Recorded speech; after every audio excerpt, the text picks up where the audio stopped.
හයි යාළුවනේ ඔන්න ඔයගොල්ලෝ මම පොරොන්දු වුණා වගේම මෙතන සිට වීඩියෝ මාලාවක් ඔයගොල්ලන්ට අපි ඉදිරිපත් කරනවා. වසන්ත කිසිරි Facebook page එකෙන් සහ සීදේ පැරඩයිස් YouTube නාලිකාව ඔස්සේ මේක නරඹන්න පුළුවන් ඔයගොල්ලන්ට. මෙතන සිට නරඹන්න ඕගොල්ලෝ. මෙවර අප සාමාන්‍ය පෙළ විභාගයට පෙනී සිටින දූ දරුවන්ට මම මුලින්ම 2026 වර්ෂයේ සුබම සුබ ඔයාලගේ බලාපොරොත්තු ඉටු වෙන වාසනාවන්ත වර්ෂයක් වේවා කියලා ප්‍රාර්ථනා කරනවා. තව කෙටි කාලයක් තුළදී ඔයගොල්ලන්ට මුහුණ දීමට බලාපොරොත්තු වෙන සාමාන්‍ය පෙළ විභාගය ඊතර වෙන්න ඔයගොල්ලන්ට අවශ්‍ය වාසනාව ශක්තිය ධෛර්යය ලැබේවා කියලා ප්‍රාර්ථනා කරනවා. මම බලාපොරොත්තු වෙනවා මම මේ කරන කාර්ය තුලින් ඔයාලගේ විභාගයට පිටුහලක් ඊට වේවි කියලා මම බලාපොරොත්තු වෙනවා. ඉතින් දැන් ඔයාලා ගොඩක් වෙලාවට මේ සාමාන්‍ය පෙළ විභාගයේ අත්හරින විෂය කොටසක් තමයි භෞතික විද්‍යාව.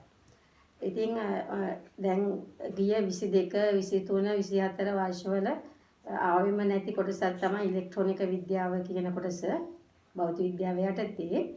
ඉතින් මම අනුමාන කරනවා ඔයාලගේ 2025 වර්ෂයේ සාමාන්‍ය පෙළ විභාගයට මෙම කොටසෙන් ප්‍රශ්නයක් බොහෝ විට ඒ කියලා. ඉතින් මම මගේ බලාපොරොත්තු ඔයගොල්ලන්ට මේ විෂය කොටස සංකීර්ණ ඉදිරිපත් කරන්න නෙමෙයි සාමාන්‍ය පෙළ විභාගයට මුහුණ දීමට අවශ්‍ය වෙන දැනුම සරලව ලබා දෙන්න තමයි බලාපොරොත්තු වෙන්නේ. ඉතින් ඔයගොල්ලෝ එක දිගට රැඳී කියලා මම විශ්වාස කරනවා. දැන් ඔයගොල්ලෝ දන්නා පොඩි පන්ති වල ඉඳන් අපි 6 වසරේ ඉඳන් විද්‍යාව ඉගෙන ගන්නවා. එතෙන්දී ඔයගොල්ලෝ 6 වසරේදී මේ ඉගෙන ගත්තා විදුලිය ගමන් කරන ආකාරය අනුව ද්‍රව්‍ය කාණ්ඩ දෙකකට බෙදෙනවා කියලා. එකක් තමයි විද්‍යුත් සන්නායක අනිත් එක විද්‍යුත් පරිවාරක.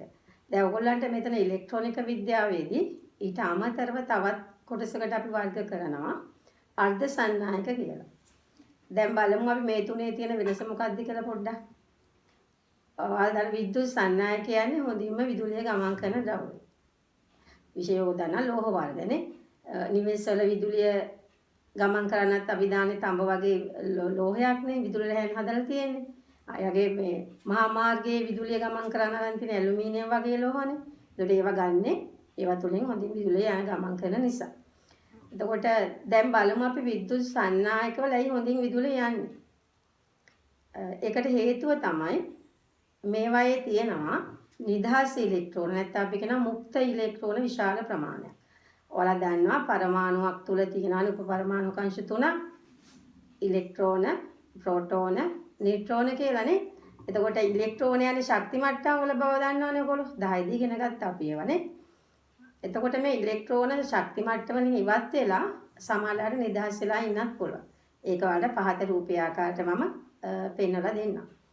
එතකොට විද්‍යුත් සන්නායක වලින් යන විදුලිය යන හේතුව තමයි ඒවැ නිදහස් ඉලෙක්ට්‍රෝන නැත්නම් මුක්ත ඉලෙක්ට්‍රෝන විශාල ප්‍රමාණයක් තියෙන නිසා. ඊළඟට අපි බලමු විද්‍යුත් පරිවාරක කියන්නේ මොනවද කියලා. එතකොට විදුලිය ගමන් කරන්නේ නැති ද්‍රව්‍ය. ඔයාලා උදාහරණ විදියට දන්නවා ප්ලාස්ටික්, පොලිතීන්, රබර්, වියලිලි, රේදි වගේ තුලින් ගොඩක් වෙලාවට විදුලිය යන්නේ නැහැ. එබනයිට් වගේ ඔයාලා අහලා ඇති. එතකොට ඒවැ විදුලිය යන්නේ නැති හේතුව තමයි එහෙනම් මොකද්ද පුතේ? මුක්ත ඉලෙක්ට්‍රෝන නැත්නම් නිදහස් ඉලෙක්ට්‍රෝන ඒවායේ ඉතා අඩු ප්‍රමාණයක් තියෙනවා. ඉතා අල්ප වශයෙන් තියෙනවා කියලා අපි කියන්නේ.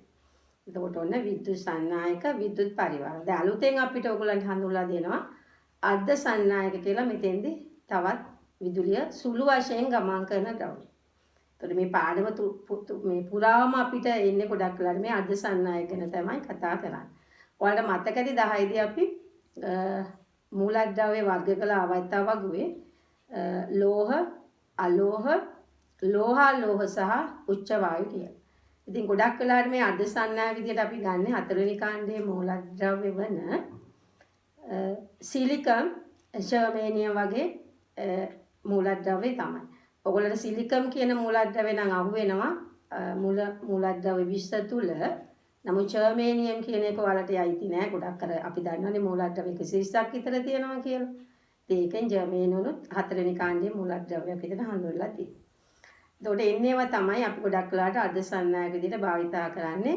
එතකොට අර්ධ සන්නායක කිව්වේ සුළු වශයෙන් විදුලිය ගමන් කරන ද්‍රව්‍ය. දැන් අර්ධසන්නායක මූලද්‍රව්‍යයක් විදිහට අපි සිලිකන් ගත්තොත්, සිලිකන් ජර්මේනියම් වගේ මූලද්‍රව්‍ය ගත්තොත්, එතකොට ඒගොල්ලෝ මේ සාමාන්‍ය කෙල්වින් බිඳුව උෂ්ණත්වයේදී නැත්නම් අපි කියනවා සෙල්සියස් අංශ ගණන -273. ඔයාලට මතක ඇති මේක 11 තාපයේ පාඩමේදී එනවා නිරපේක්ෂ ශූන්‍ය කියලා අපි හඳුන්වනවා. ඒක තවදුරටත් පැහැදිලි කළොත් මතකද බලන්න. දැන් වස්තුවක තියෙන අංශු වලින් වස්තුවක් කියලා තියෙන අංශු වලින්නේ ඒ වස්තුවක තියෙන අංශු වල සෑම අංශුවක්ම චාලක ශක්තිය බිඳුව වුණොත් නැත්නම් ශූන්‍ය වුණොත් අනේ අවස්ථාවේදී වස්තුවේ තියෙන උෂ්ණත්වය තමයි අපි නිරපේක්ෂ ශූන්‍ය කියලා හඳුන්වන්නේ. ඒක අගේ විදිහට ගත්තොත් කෙල්වින් නම් බිඳුවයි සෙල්සියස් නම් -273. ඒකට මතක ඇති ඒක නේද? හරි. එතකොට අපි සාමාන්‍යයෙන් මේ සිලිකන් වගේ තියෙන්නේ ස්පටික රූපී පරමාණුක දැලිස් ආකාරයට. මේ හතරෙනි කාණ්ඩේ ඕල් දන්නවා කාබනුත් ඒ ආකාරයට තියෙනවනේ නේ. කාබන් වලත් ස්පටික රූපී ආකාර ස්පටික රූපී අස්පටික රූපී කියලා බහුරූපී ආකාර දෙකක් තිබුණා. ඒ වගේ සිලිකනුත් තියෙනවා ස්පටික රූපී පරමාණුක දැලිස් ආකාරයට තමයි තියෙන්නේ. ඒතකොට ඒගොල්ලෝ කෙල්වින් බිඳුවේ තමයි කෙල්වින් බිඳුවේ තියෙන දැලිස ඔයගොල්ලන්ට මම පහත රූපී ආකාරයට පෙන්නන්නම්. එතකොට එයාලා උෂ්ණත්වය වැඩි වෙනකොට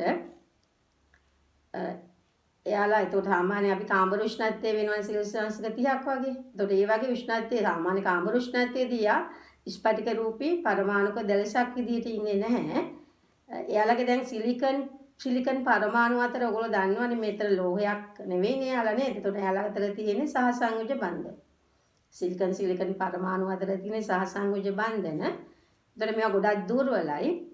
උෂ්ණත්වය වැඩි වෙනකොට මේ දුර්වල සහසංයුජ බන්ධන බිඳිලා අර බන්ධනයේ තියෙන ඉලෙක්ට්‍රෝන එළියට යනවා. නිදහස් වෙනවා. එතකොට මේ නිදහස් වෙච්ච ඉලෙක්ට්‍රෝන තමයි අපි මුක්ත ඉලෙක්ට්‍රෝන කියලා හඳුන්වන්නේ. එතකොට ඒ වෙනුවට සිලිකන් පරමාණු ස්පටික රූපී දැලිස තුල කුහරයක් නිර්මාණය වෙනවා. එතකොට ඉලෙක්ට්‍රෝනයක් යන ගානේ කුහරයක් හැදෙනවා. එතකොට සාමාන්‍යයෙන් කාමර උෂ්ණත්වයේදී සිලිකන් වල දැලිසේ පිට මුක්ත ඉලෙක්ට්‍රෝන නැත්නම් නිදහස් ඉලෙක්ට්‍රෝන ගානට සමානව කුහරක් නිර්මාණය වෙන හින්දා අපි ආ විද්‍යුත් වශයෙන් උදාසීනයි කියලා යාව හඳුන්වන්න පුළුවන්. එතකොට මේ හැදෙන කුහර අපි අනුරූප කරන පුතේ ප්‍රෝටෝනයක් නැත්නම් ධන ආරෝපණයක් විදියට. එතකොට මේ සාමාන්‍ය කාබන් උෂ්ණත්වයේදී සිලිකන් වල පරමාණුක දැලිසේ ඍණ ආරෝපණ කියන්නේ අපි දන්නා මුක්ත ඉලෙක්ට්‍රෝන. එතකොට කුහර ධන ආරෝපණ විදියට අනුරූප කරන හින්දා එතකොට ඕන මේ ඉලෙක්ට්‍රෝන වල සමානව කුහරක් තියෙන හින්දා තමයි අපි එතන විද්‍යුත් වශයෙන් උදාසීනයි කියලා කියන්නේ.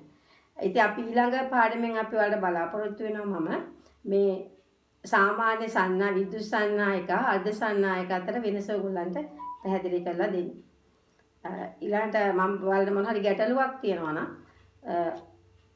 මට ප්‍රශ්න යොමු කරන්න කියලා මම ආදරයෙන් ඔයගොල්ලන්ගේ ඉල්ලා සිටිනවා. ඉතින් මම බලාපොරොත්තු වෙන ඔයගොල්ලන්ට පුතේ ඉලෙක්ට්‍රොනික විද්‍යාව ගොඩක් ගැඹුරුව නෙවෙයි අවශ්‍ය ප්‍රමාණයට ඔයගොල්ලන් සරලව සාමාන්‍ය පෙළ ප්‍රශ්න පත්‍රයට එන ආකාරයට පොඩ්ඩක් ඒවා මේ ඔයාලට ඉදිරිපත් කරන්න.